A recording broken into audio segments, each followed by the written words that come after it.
Chris Godinez, licensed professional counselor, also the host of We Need to Talk on every Sunday at noon, and then I post it up to Facebook. This video is for educational and informational purposes only. The views and opinions stated herein are mine and mine alone. Oh, I forgot to turn off the sound.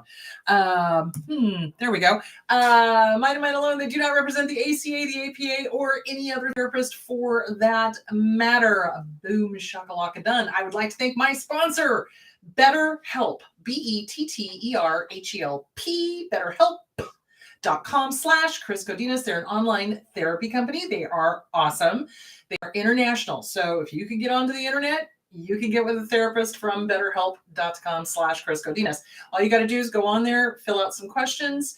They do packages of like 4, and they're super affordable, which is awesome. You can also chat with them. So you don't have to do the verbal talking. You can chat with them, which is good in case you're in a situation where you're not safe to talk out loud. So, betterhelp.com/Chris Godinez. So thank you, BetterHelp. Also, Susanna Quintana at SusannaQuintana.com. She's my girl. She is awesome. She has a great book called You're Still That Girl. And I haven't talked to her yet about the change in plans with the cruise, but hopefully she might be able to come out to Florida. We'll see. I'm going to talk to her about it. There is that. Thinking. What else do I need to tell you? Okay. So, personal appearances. I will be in Santa Barbara on February. What are we doing? February, looking at the calendar, February 18th? Yeah, February 18th. So we'll put that up on the chrisgodinez.com for tickets for that. What else? I'm going to be in Florida in December. I'm going to bring Moana with me there, and I'm going to bring Moana with me to Santa Barbara. So that'll be cool. Let's see, what else can I tell you? Thinking. So I think, and then of course, Vancouver. I'm going to be in Vancouver. Moana will not be with me in Vancouver, but Vancouver, BC in May. So if you want to see where I am showing up for meet and greets, just go to chrisgodinez.com and there will be all the meet and greets there. And Andy, I would like that left in so people can know where to go. Podcasts. So I am available on podcasts. I'm wherever you can find podcasts. So Android, Apple, yada, yada, yada. There is that. Also, I wanted to let you guys know, YouTube is doing something screwy with their subscriptions again. So what they've done is they've, for some reason, automatically changed the subscription so that it's personalized. So in other words, you're not getting all of the notifications of when I'm doing this. So please share these videos, alert people that their subscriptions have been changed without their knowledge. Put it on all subscriptions so that you get all of the notifications. Also, when you go to my YouTube page, they're taking it to the uploaded videos. So those are only the question videos. So if you want to get to the live stream, you have to actually click on live stream, and then it'll take you to the live stream, which is just so annoying. So if you could tell as many people as possible that, yes, I'm still doing live stream. Yes, you can get to them. Yes, you can get a subscription. Yes, you can, get the notification, but you have to go in and change the little bells so that it's all notifications, and make sure that you're going to live stream, because otherwise it's just going to take you to my uploaded questions. So I think that was all I needed to say. Okay, cool beans. All right, current events. So I am so happy that mental health stuff is starting to be addressed in the media, in things like that. I'm not happy about the latest shooting. There was another shooting in California, which I'm just like, oh my God, people stop. So again, I'm sure some mental health issue going on there, and you know what I think about that. So there's that. But on the good sides, like, that's the bad news. Here's the good news. The good news is in the new Puss in Boots movie, Puss has a total panic attack, and they show it. And it really lets people know this is what a panic attack feels like. So he's unable to do the things that he normally does because he's getting older. He's an older kitty. And he's like running through the forest, and he finally collapses, and all he can hear is his heartbeat. And so this little dog that's a therapy dog comes up and lays his head on his chest, and his heartbeat starts slowing down, and he starts petting the dog, and he starts calming down. But you can hear the breathing and the heart beating and things like that. And it's like, that is a great representation of what it feels like to have a panic attack. So I just thought that was really nice that they're kind of like, yes, this does happen. Yes, this is what it feels like. And this is to help people understand this is what it feels like. So I thought that was great. So go see Puss in Boots, the newest one. I've always loved that character. I'm Puss in Boots. I always loved that. I always thought that was so funny. Anyway, so that is my current events. On the one hand, there's still bad things happening. And on the other hand, there's good things happening. And I think that the more we talk about panic attacks, mental health issues, et cetera, et cetera, et cetera, and the more we realize we've got to do something to help people that have mental illness, so that all of us are safe. That would be good. That would be good. I know I'm repeating myself. Anyway, there that is. So go see Puss in Boots. I thought that was really good. And as a total side note, I went to go see Plane, the one with Gerard Butler. Oh my God, it was actually a good movie. Usually I'm not thrilled with his movies because he picks some really weird movies, but this one was fun. This was a fun movie. It was Gerard Butler and he did his normal Scottish accent, which I was just like, yay team. That was awesome. So yeah, good movie. Go see it. Anyway, there is that. Okay, let's dive into today's topic. Down in the dumps, or is it something more serious? So depression, clinical depression versus, just feeling down. All right, so when we come out of an abusive relationship, it is a roller coaster, I think is the best way to put it. So they're doing the devalue and the discard.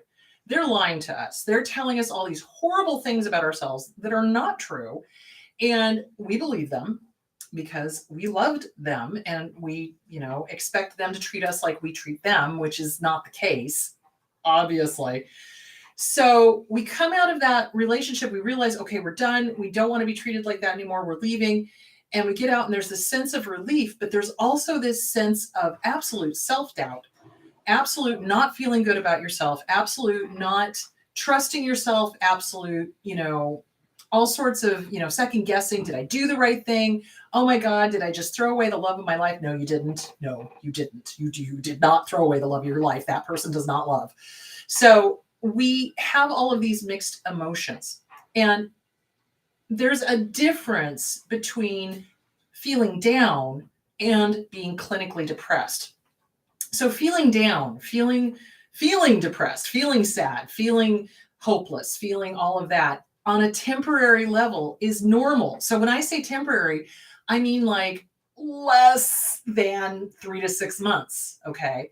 That would be normal. If it lasts longer than that, and it is most of the day, every day, and it is impairing your functioning, in other words, your thoughts are so unrelentingly negative that you're not even able to get up and take a shower, feed yourself, do things like that. That's clinical depression because the brain at this point is unable to produce the feel-good chemicals. What are the feel-good chemicals? The feel-good chemicals are norepinephrine, dopamine, serotonin, all of those things. And so when we, go for a jog, all of those release in our brain, and our brain goes, ooh, that feels really good. Or we eat a good meal. Ooh, that tastes really good. Or, have great sex. Ooh, that's really good.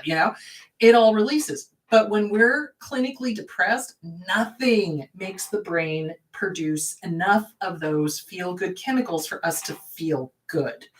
So it's such a roller coaster for survivors of abuse because we do feel depressed most of the day, every day, for a very, very, very long time, especially if we're dealing with court stuff.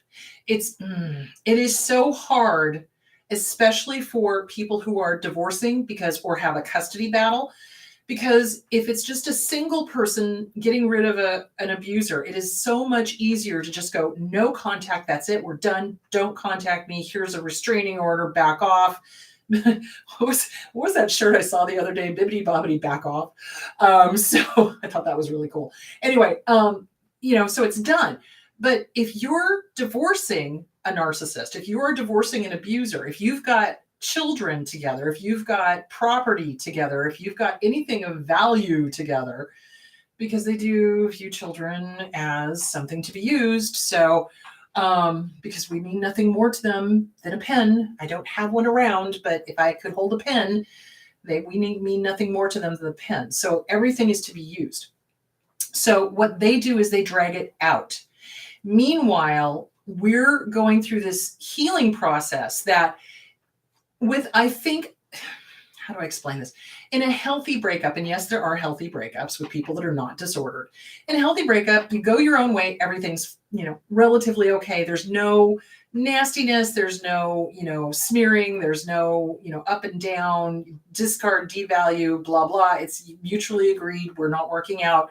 We need to find somebody that does fit us better. I wish you well, Asta. And then you split and you go your ways. And that's it. With an abuser, it is never that simple. They will, if there's no children to fight over, they'll fight over the dog. If there's no dog to fight over, they'll fight over the toaster. If there's no toaster to fight over, they'll fight over the car.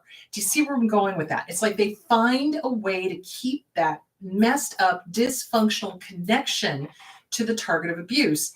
Even though they're saying, I hate you, I don't want anything to do with you, you're this, that, you guns. Even though they're doing that, they do want some sort of control over the target of abuse because it gives them their jollies. They get off on it. So in a healthy breakup, it's kind of like, okay, here I am and I'm slowly getting better and everything's great. When we're having to deal with an abuser, it's like, okay, I've left the abuser, everything's great, and now they're calling me and fussing about the children's shoes or something. So then we slide back down. And then everything starts going great, and now they're smearing me to my boss.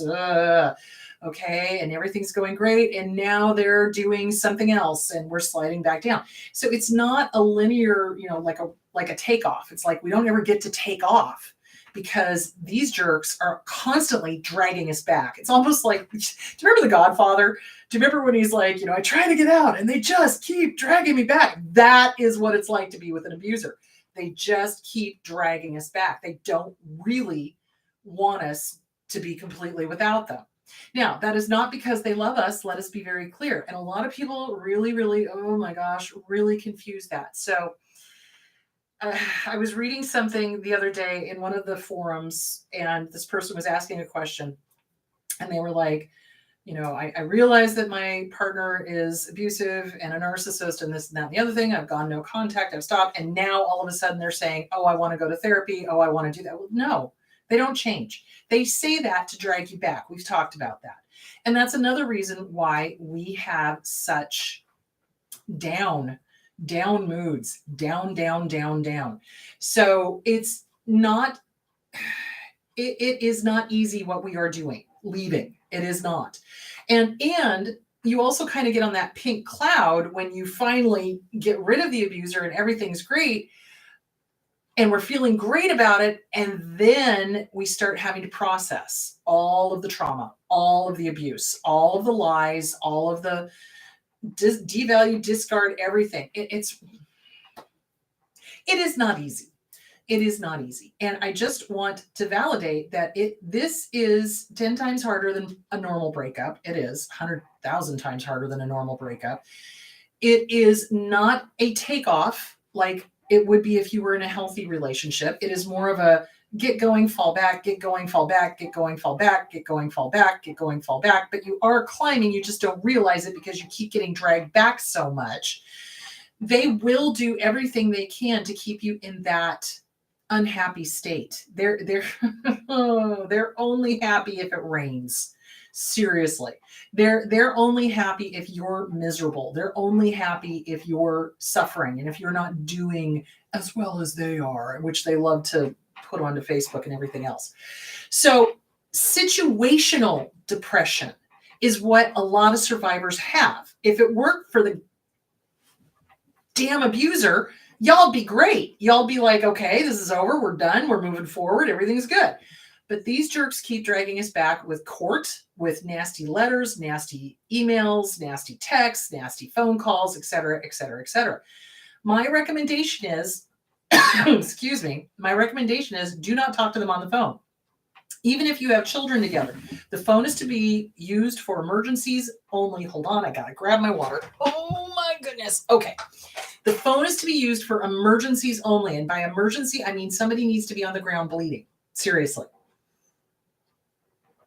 because abusers will go, oh, it's an emergency, and then get the target of abuse on the phone and use that as the opportunity to just beat the living crap out of them verbally. If they can't do it physically, they'll do it verbally. So situational depression is what we've got. So situational, the situation sucks. Let's be clear. This is not fun. This is not great. We're dealing with all the lies. We're dealing with the realization that the person we fell in love with never existed. That's a mind. You know what I'm saying? It absolutely messes with your mind, because it's kind of like, but this is how they were, and I wanted them to go back to that. Well, no, that was not real. What's real is the way they treated you the rest of the relationship. So situational depression, though, we come out of that relationship and we're continually having to deal with their nastiness, especially if we've got a kid. So if we're terrified about what's going on over at their house when our child has to go over there 50% of the time, I hate the frickin' court system. We're going to be anxious. We're going to be depressed. We're going to be sad. We're going to be scared. And we're going to have to undo whatever they did with that kid over there when they come back home. So it's unrelenting. So I just want to let you know, it's like situational depression, if it's unrelenting, which in a lot of our cases has been, turns into clinical depression, because the body just finally goes, I can't do this anymore. I can't do this. I cannot do this anymore. So I definitely wanted to talk about this, because it's not, situational depression usually goes away. Situational depression goes away. It's like in a regular divorce, and yes, there are regular divorces. The divorce ends, everything, and the one person goes their way and the other person goes the other way. Or if they share kids, they're at the center. They're putting the kid first, the child's well-being. That's never going to happen with a narcissist, ever. So situations, it's kind of like this ongoing, just never ending nastiness that just goes on and on and on and on and on until that child reaches 18. So if you've got a little one and you're in the middle of this divorce and you're wondering why you're not feeling good, and you're wondering what's the word I'm looking for? You're not happy, or you're not, things don't bring you joy, or you're constantly, looking over your shoulder, what's next. It's because of their constant abuse. They are, guys, they abuse the legal system. They abuse the legal system. I've talked about this before. I've seen them drag people to court for 12 plus years, and it's unrelenting, and they're petty and immature. They don't know how to, and they don't want to let things go, and they use the kid as a pawn, and we're focused on the well-being of the kid. So yeah, we're going to have anxiety and depression, and it's going to continue as long as they are allowed to continue to use the justice system as a abuse by proxy. And that's exactly what this is. So yes, we can have situational depression, because yes, it's normal to be sad and down when a relationship ends. It's normal to be questioning when a relationship ends. It's normal to not feel your best, or not feel, on top of your game when a relationship's end. It's like 1,000 times worse when it's with an abuser, because they've lied and they're going to continue to lie, and they're not going to leave you alone to heal. So it's kind of like you bump your leg up against a piece of furniture, right? Well, if that furniture gets moved, goes away, you get rid of it, you don't bump your leg up against it and it doesn't continually get hurt. With an abuser, it's almost as if, okay, you bump your leg up against it, it starts to heal, it starts to scar over, you've kind of found a way to move around it, and suddenly that piece of furniture is right where you're bumping your leg again. I mean, that's the best analogy I can make. And then it breaks open the scar, and then we're bleeding, and then we're, and it's really important to sit down with a good trauma therapist, whether that's CBT, DBT, EMDR, whatever. Get with a good trauma therapist to work through the mistaken thoughts and the mistaken beliefs that you are still processing every single time this person comes in and bumps open that scar. And that's what's happening. So we never get a chance to heal. It's like we start healing and then it gets hit again, or we start healing and then they do something else, or we start healing and then this. So yes, situational depression is temporary. Situational is temporary. So like you lose your job, okay, it's temporary. I can go find another job. This is depressing, and I can find another form of employment. You know what I'm saying? Or get a divorce, relationships end. Okay, well that's, this is sad and we're just moving on into another phase of our life. But with these guys, it's unrelenting. It's like it never stops until legally they have to. They're abusers, they're stalkers, they're a lot of times they attract other minor narcissists to them. Like they get remarried and now there's a stepmom involved, and lo and behold, she's an abuser too. Isn't that interesting? So now the two of them are targeting you and your kid. So yes, there is a reason why you are feeling the way you are feeling. And yes, we do go through that kind of pink cloud at times when we're like, oh, thank God I'm away from there. Everything's great. And then they do something and then it just knocks us right off, which is why I'm saying you've got to get with a good therapist. So here's the signs and symptoms of depression. Hold on. This was from the Mayo Clinic. Thank you, Siri. I'm not talking to you. Hold on. Okay. Oh, Siri, stop it. Seriously. Okay. All right. Signs and symptoms. Hold on. Okay. So feelings of sadness, tearfulness, fearfulness, emptiness, or hopelessness. Well, yeah, we've just been through an abusive relationship. We're going to feel that. Angry outbursts, irritability, or frustration, even over small matters. Okay, that is a part of PTSD as well. See, this is why I'm saying it's like, and of course you have society that's like, oh, get over it, which I'm just like, oh, please, let me just give you my middle finger right now because you're not just going to get over it. Thank you very much. Loss of interest in pleasure in most or all normal activities such as sex, hobbies, or sports. Yes, we're going to go through that. Sleep disturbance, including insomnia or sleeping too much. Yes, we're going to go through that too. Tiredness or lack of energy, and even small tasks take extra effort. Yeah. Reduced appetite and weight loss, or increased cravings for comfort food and weight gain. Yeah. Anxiety, agitation, or restlessness. Yes. Slowed thinking, speaking or body movements. Yes. Feelings of worthlessness or guilt, fixating on the past, or self-blame. Absolutely, we're going to do that. Trouble thinking, concentrating, making decisions, and remembering things. Yes, that is a part of depression. Frequent or recurrent thoughts of death, suicidal thoughts, suicidal attempts, or suicide. Sometimes, yeah. Unexplained physical problems, physical issues, fibromyalgia, headaches, backaches, things like that. So it's confusing because we do get all of those symptoms. Now, the key is, how do you know it's clinically depressed? How do you know that it's the difference between situational, which lasts 3 to 6 months, and then clinically depressed? So clinically depressed is... Okay, the term depression is used commonly in conversation to cover a wide range of mood disruptions, from momentary sadness to prolonged hopelessness. Clinical depression is a medical term that is reserved for the more serious forms of that disorder.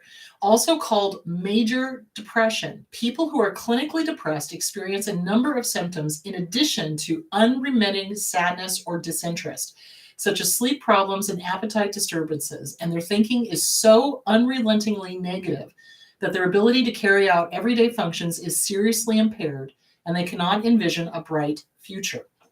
And that's every day, most of the day, for 6 months. So if you're going on like that and it's every day, most of the day for 3 to 6 months, you might want to start looking at some sort of intervention. Okay. Now, I'm not a huge fan of pharmaceuticals. You guys know that. So that's why I'm saying getting to a talk therapist, getting to EMDR, getting into DBT, CBT, something to help you process all of the thoughts, all of the feelings, all of the sadness, all of the hopelessness, all of the, devalue and discard and everything that's going on is going to help. It's so funny. People are want to talk about it because it makes me think about it. Well, what are you doing anyway? You're thinking about it anyway. You are. And even if you're not consciously thinking about it, if you're shoving it underneath a rug, your rug's going to get real lumpy and really vacuum. So you don't want to resist it, but you also don't want to give into it. So, in other words, when you are feeling what you are feeling, you are going to feel depressed. You're going to feel all of those symptoms that I just listed when this relationship finally breaks up because it's an unhealthy relationship. So, instead of resisting it or making yourself wrong or whatever, you acknowledge it. Yes, I am feeling sad. Yes, I am doubting myself. Yes, I am not wanting to do the dishes. Yes, I am second guessing everything. And though recognize that you do have power. They don't. Yes, you are feeling awful right now, and work with a therapist so that you can process it through. Okay. If we resist it, if we go, no, no, no, no, no, I've got too much to do. I can't, no, no, no, I'm not going to think of it. I'm not going to be thinking about it. I'm not going to think of it. I'm not thinking about it. I'm not thinking about it. No, what am I doing? You may tell yourself you're not thinking about it, but you're thinking about it, especially if you're continuing to feel drained, continuing to feel depressed, continuing to feel down, not wanting to get up out of bed, not wanting to take care of yourself. That's why it's really important. So some things that help with that: talk therapy, like I said, EMDR is great. CBT is great. Mistaken thoughts, mistaken beliefs. Getting your body moving. Honestly, I swear to God and all that's holy, these jackwagons want us dead. They do. And what I find in almost all survivors of abuse is they hit a point where they just want to curl up into a ball and just never move. Just don't come out of it. Just, oh, I'm just going to stay right here where it's safe, and I don't want to move, and I don't want to exercise, and I don't want to, go out, and I don't want to talk to people. Well, that's exactly what they want. That is exactly what those asshats want. They want us to curl up into a ball and die. They do. Don't give them the satisfaction. So exercise is hugely important. Forcing yourself to get up, get out, go do things. Go talk to trusted friends. If you cannot afford therapy, get the workbooks, get any and all of the workbooks and start working them. Go for walks. Go for walks. Seriously. Find people who are supportive. There are good support groups out there. Yes, there are abusers that like to troll those groups, but I think you can pretty much tell when it's an abuser, at least I can. So, you've got to do things to help yourself because they do want us to stop living, and they want us to stop feeling, and they want us to stop being happy. That makes them happy. If we're miserable, that makes them happy. So the time for some sort of medical intervention is if you literally cannot get up out of bed, you're having a hard time going to work, you're not taking care of yourself, you're not eating, you're not sleeping, all of that stuff, then that's when we need to do some sort of intervention. If exercise is not cutting it, if it's not bringing up the dopamines, norepinephrines, serotonin, etc., if that's not cutting it, then you've got to do something. You could try Eastern medicine. I'm a big fan of Eastern medicine, acupuncture, acupressure, different herbs, etc. You could try that. If that doesn't cut it, then you're going to need to look at traditional Western medicine. The other thing that I think people don't talk about is depression and anxiety in leaving an abusive relationship tend to go hand in hand, because it's like we're anxious all the time. It's kind of like we're waiting for that shoe to drop, or we're waiting for like, what's next? What are they going to do now? Kind of thing. Or, oh my God, is my little one okay over at the ex's house? Are they safe? Are they being abused? Are they, all these questions. And so the anxiety goes hand in hand with the depression. So you're going to want to work on literally both. And what does that involve? That involves dealing with the mistaken thoughts, the mistaken beliefs, or it's like, okay, how do I calm myself? How do I soothe myself? Yoga is great. Again, that's a way to get moving. Tai Chi is great. Again, that's a way to get moving that's not really stressful on the body. And so it's acknowledging, yes, I am a nervous wreck. Yes, I am terrified when my child goes over to my ex's house. Yes, I wish I could control what's happening, and I can't. And that's terrifying to a lot of survivors because our control was taken away from us by an abuser. And now we've got a child where, okay, 50% of the time I have no control. Great. So it's really important. Work on yourself. That kid needs you. That kid needs you. Oh my God, that kid needs you. So work on the self-esteem workbook, CPTSD from Surviving to Thriving, Pete Walker. And if you notice the symptoms of post-traumatic stress disorder and depression, major depression, very similar. Hello. So yeah.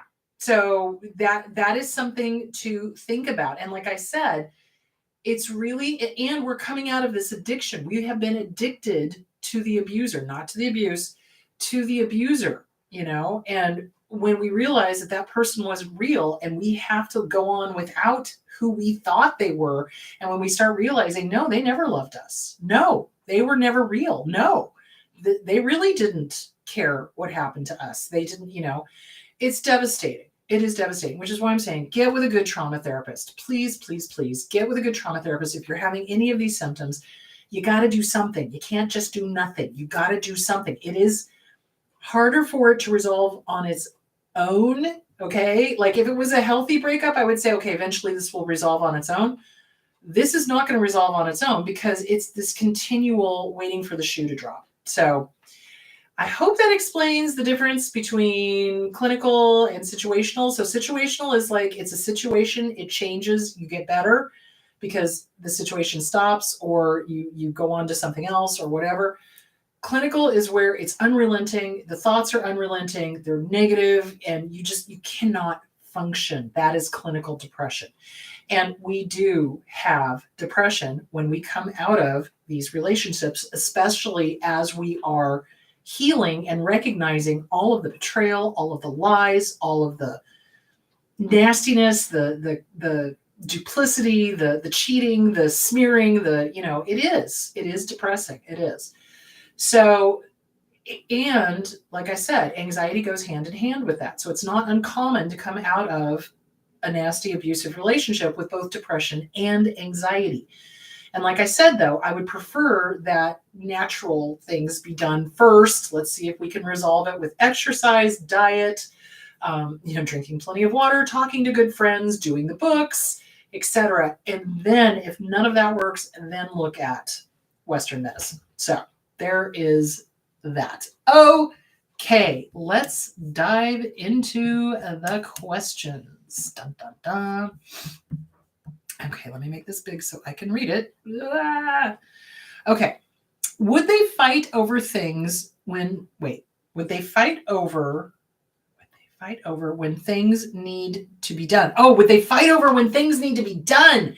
Yes, absolutely. Like specific time for medication to be administered. Yes, absolutely, because they're control freaks. They want the power and control of when to do it, meaning they want to change the times. Yeah, because they need it on their terms. Absolutely. I cannot tell you the number of times I have had the spouse have, a child that needed medication and the other spouse will either intentionally sabotage and not give the medication at all, period. Oh, they don't need it. No child of mine needs therapy. No child of mine needs antihistamines. No child of mine, because they're crazy. Let's just be clear here. They're crazy and they're control freaks. And if they can't deny the medication because they get in trouble with the court, then they will control when the medication is trying to be given, because it's all about power and control. They are so insane. It's incomprehensible, because when I think of a kid, it's like, what is in the child's best interest?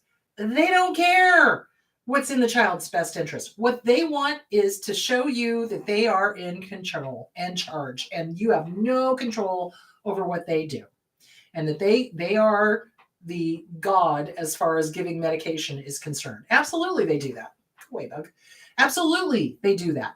So yeah, is it illegal? No, because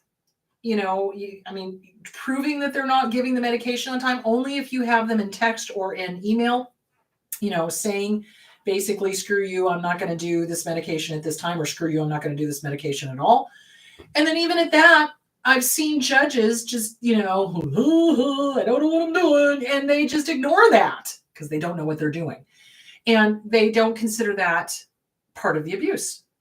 Okay, hello, that's part of the abuse. Let's be clear. So messing with a kid's medication, absolutely, that is abusive. That is abusive. But trying to get the court system to see that is like pulling teeth because they're like, oh, well, an hour or two won't matter. And I'm like, oh my God, that's not what this is about. You stupid, don't even get me started. Oh my God, seriously. Judges need to be educated in what is abuse and how these guys think and what they do. I'm sorry, they just do. It just, oh my God, don't get me started. Too late. Okay. Yes, they do that. They want the power and the control. And randomly, even if it's hurtful, yes, they don't care. The child is not the number one issue. I think they get off on that. Yes. Like in Munchausen by proxy. Yeah. I feel like my aunt took my cousin's disabilities as a chance to gain more attention for all of the hard work she put in. Meanwhile, she over-medicated and then used the disability to have abusive control. 110%. Absolutely. Remember, they are attracted to positions of power. So in that case, it would be over a child, over somebody who's disabled. Oh my God. Over somebody who is maybe has dementia, the elderly, that kind of thing. I see so much narcissistic abuse in those areas because they're attracted to that. They're ultimately powerful because the person can't say anything because they're either a minor or they're disabled and they can't say anything, or they have dementia and they can't say anything. So it's all about power and control for them. Yes, Munchausen by proxy happens all the time. And yes, they do mess with medications. It's crazy. They do. There's been cases of the narcissistic parent taking the medication that was supposed to go to the kid and using it to get high.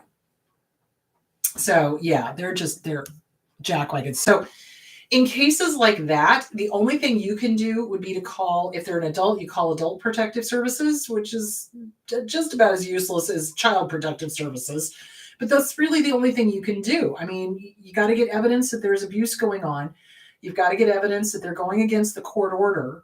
And even at that, if you get a judge that's a freaking moron, they're not going to do anything about it, which is so angering to me. It makes me angry. It's like, why are you in this court system if you're not going to enforce what's in the divorce decree? Why are you even hearing this case if you're a narcissist yourself and you're just going to agree with the abuser and you don't consider the things they're doing abuse because those were abuse?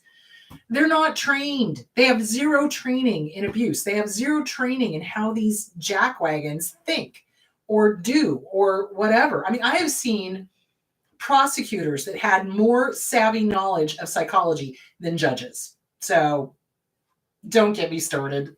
Too late. I know. Oh my God. Anyway, there that is. All right. Next question. Chris, can you please suggest tips to end cognitive dissonance and break a trauma bond with a parental figure once and for all? I am so sick of the constant push-pull dynamic. Okay, so again, I would recommend getting with a trauma therapist to help you. Cognitive dissonance the trauma bond is really hard to break. It is. Because it's that fear, it's that obligation, and it's that guilt. And so when incoming information does not match what we want to believe, boy, howdy, that inner child takes over and kicks out the incoming information. No, mom and dad are really good. Nope, they've got my back. Nope, everything's fine. Nope, it's okay. Oh, it's all good. So I talk about that in What's Wrong with Your Dad.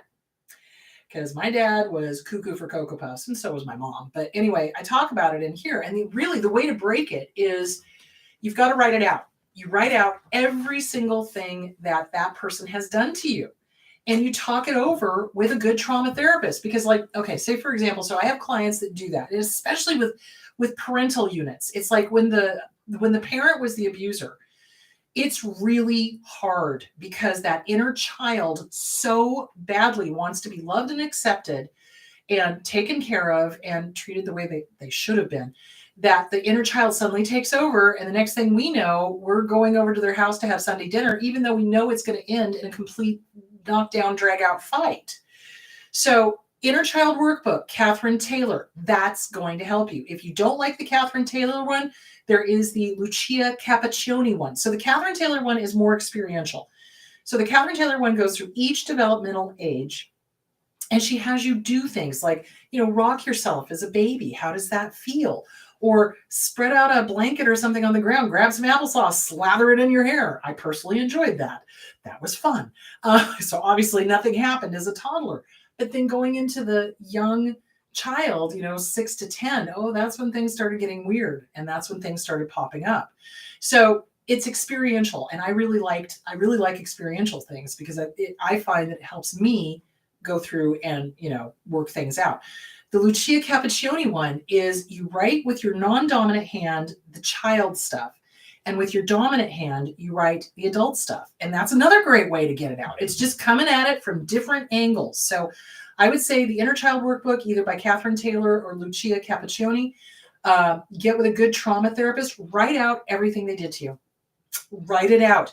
Because isn't it funny how we suddenly, like deer in the headlight, and we blank out, dissociate. We blank out, we're like, oh no, it's fine. Oh, I'm going over for Sunday dinner. No, everything's great. No, mom and dad love me. No, they've got my back. Oh, it's going to be different this time. What?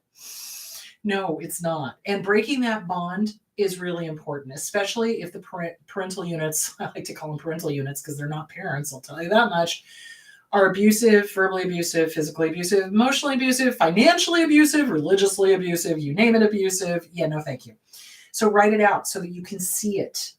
And work with a trauma therapist, CPTSD, From Surviving to Thriving, Pete Walker. Start working it in regards to your parents. Get the Inner Child Workbook in regards to your parents.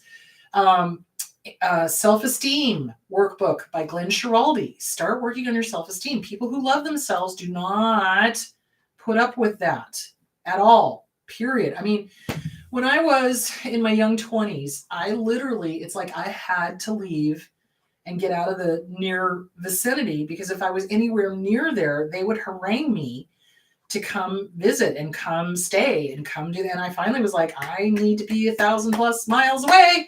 So I did, and that was the start of my healing. I mean, it would have been, I'm sure if I'd had better self-esteem at the time, I probably could have stood up and said no, but at that time I wasn't that strong. So, self-esteem helps because it helps us break that codependency, that need to take care of. Disease to Please, Harry Breaker, read it, great book.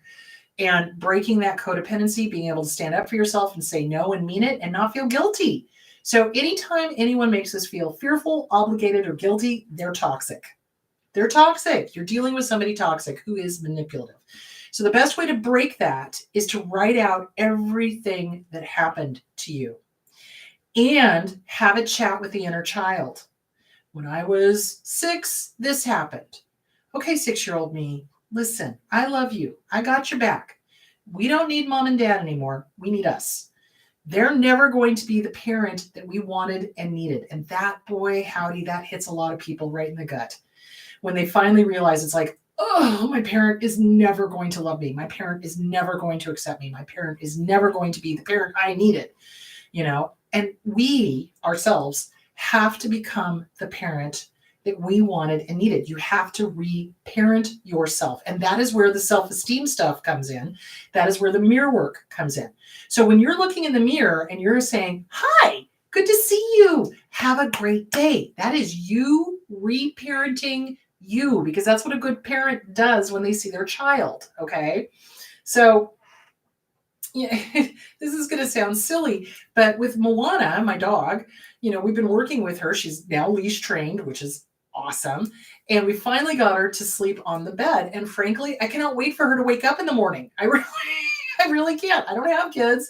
I have a dog. So when my dog wakes up in the morning, I'm like, hi, good to see you. How are you doing? Did you sleep good?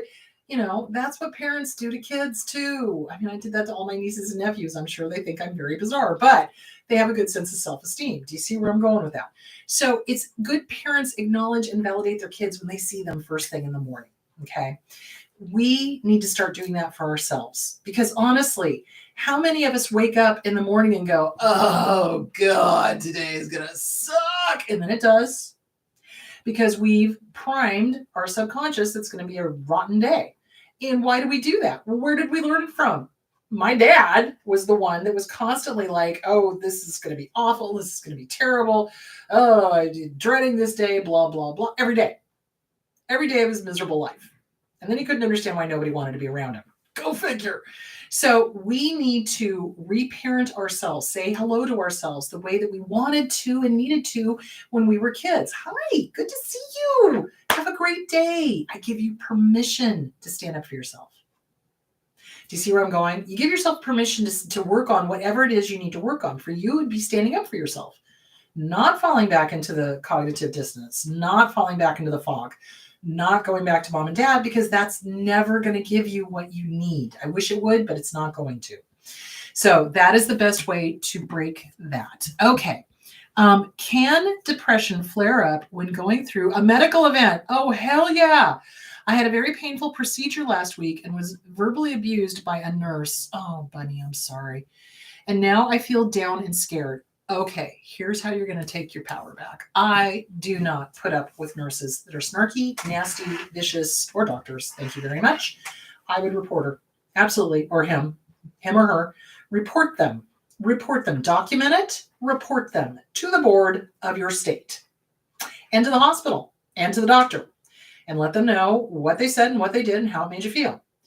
And okay, they may or may not do anything about it, but at least you've said your piece. And I think that is important. And I think for a lot of us, especially with the medical community, there's a lot of abusers in that field. There's a lot of abusers in my field. It makes me very angry. Did I mention that? There's a lot of abusers because it's a position of power, and if they're disordered, they're jaded to the fear that a patient is going through with a very painful procedure. You know, it's like the best doctors, the best nurses are not narcissists. Hello. They're compassionate and they are soothing. So like when I had to have my surgery done, when I broke my wrist, motorcycle accident, long story. Anyway, when I broke my wrist, my surgeon was great. He was like, here's what's going to happen. Here's what we're going to do. You're fine. Everything's good. I'll see you in a couple hours. And I was like, okay, it was very comforting, So when we're going through something scary, our inner child often takes over and we're terrified and we need to be comforted. And I think good surgeons and good nurses recognize that. Bad ones, narcissists, take advantage of that and are snarky and nasty and mean and vicious and everything else. And yeah, there's a lot of them out there. I've got several clients that have had trauma because of the medical field. So they weren't necessarily in an abusive relationship, but they had some procedure done in the hospital and they were abused by orderlies, nurses, doctors, etc. So yeah, they walk among us. They do. My recommendation would be to file a complaint. I would not tolerate that. I would absolutely not put up with that. You are not powerless. You can complain. And I would document it out and I would let the doctor know. I would let the hospital know, and I would file a complaint with the board. So there it is. There is that. Because ain't nobody got time to be abused like that. So yeah, and it can come from a medical event. You absolutely bet. Okay. Because there is more recognition of mental illness, do you foresee, or are you starting to see narcissists trying to use this as an excuse for their behavior more than they were before? Well, they try. They do. You're not wrong. And there's been several sites popping up recently. Kim Saeed has mentioned this a lot, and so is Shahida Arabi, that there's these places that are going along. Oh, poor narcissists, they can change and this, that, and the other thing. And I'm sitting here going, no, they cannot. And they do not, and they will not. And if you go back to them, the abuse is going to be worse. The love bombing will be shorter. The abuse will be longer. So, they absolutely are trying to use psychology. That's what they do. I'm always very suspicious of people who start doing psychobabble to me, and they're not a psychologist or a counselor or a psychiatrist. It's like, if this is not your realm of expertise, why are you talking like that? Yeah, not buying it. So yeah, they absolutely do. They absolutely do. And they do try to pull it, Oh, I was abused as a child. Okay, well, so were the rest of us, and none of us act like jackwagons. Go have a nice day. By have a nice day, I mean go pound sand.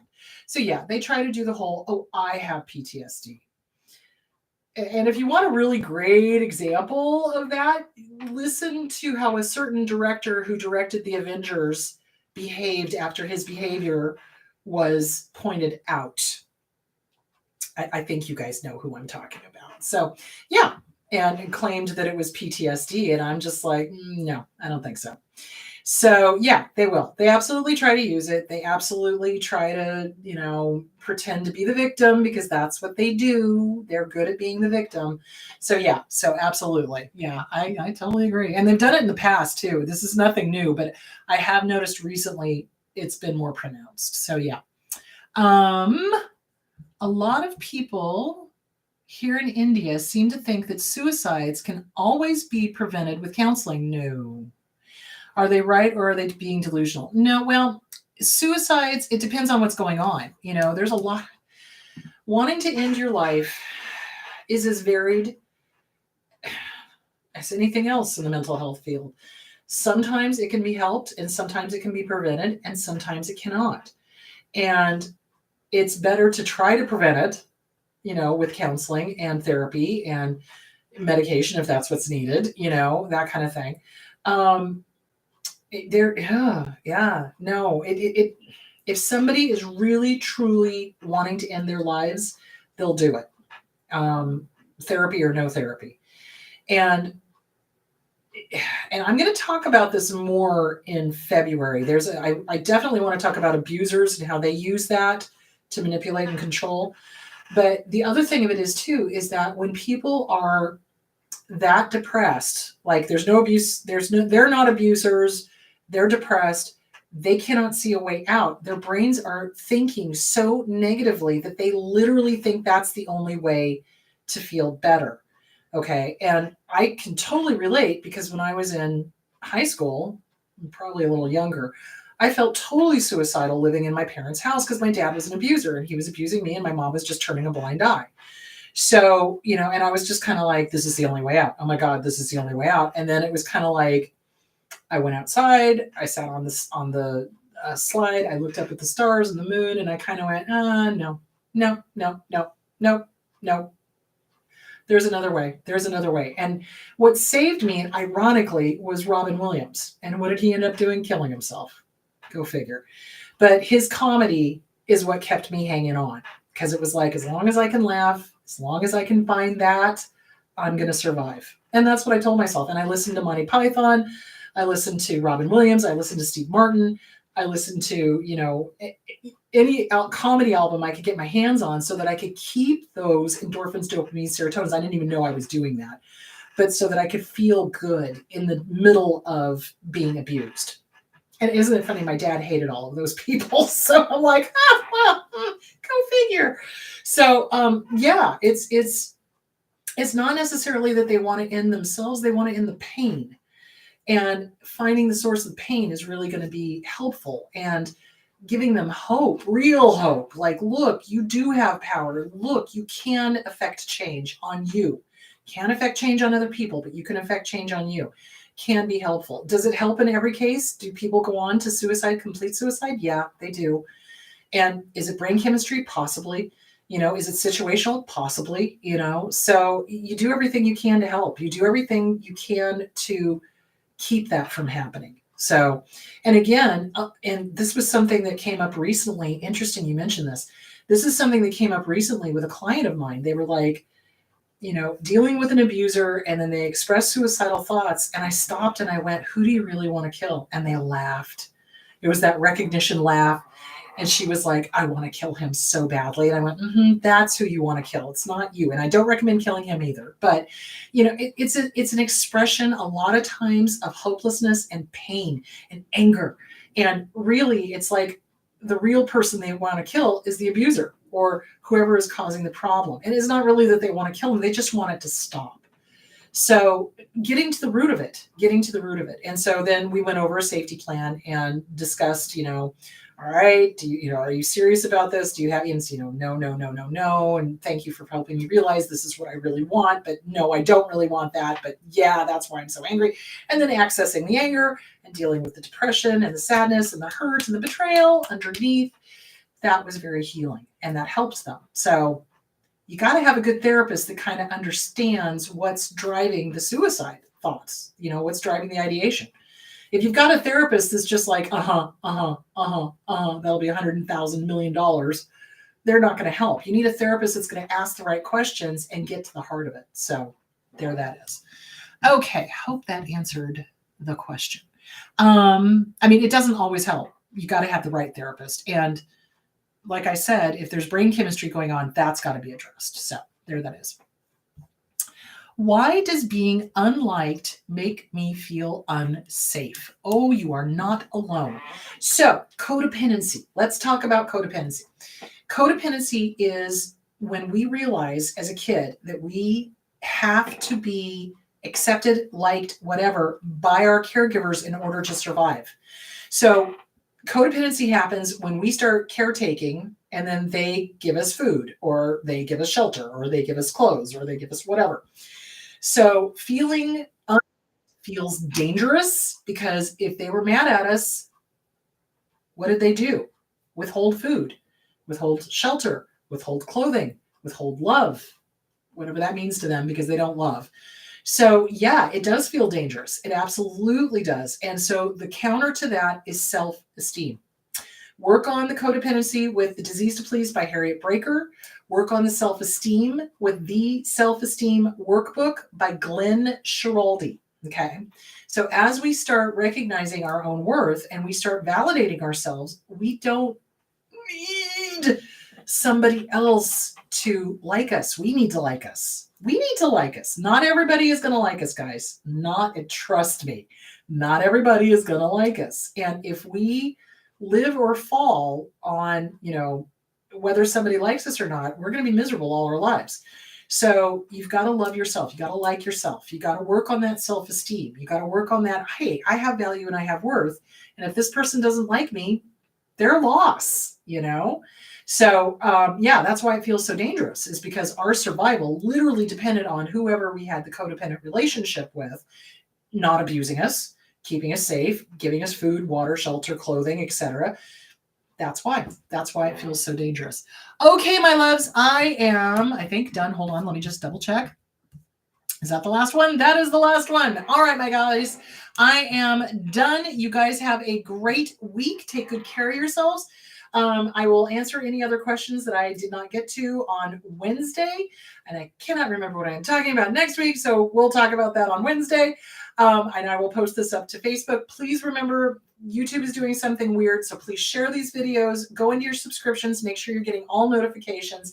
Make sure that you're able to get to the live stream. Share these videos. Let people know. If you're interested in donating to Patreon, I am back on Patreon because YouTube is being stupid. I think that is it. Thank you to my sponsor, BetterHelp, and I will talk to you guys next week. Have a great week, guys. Bye.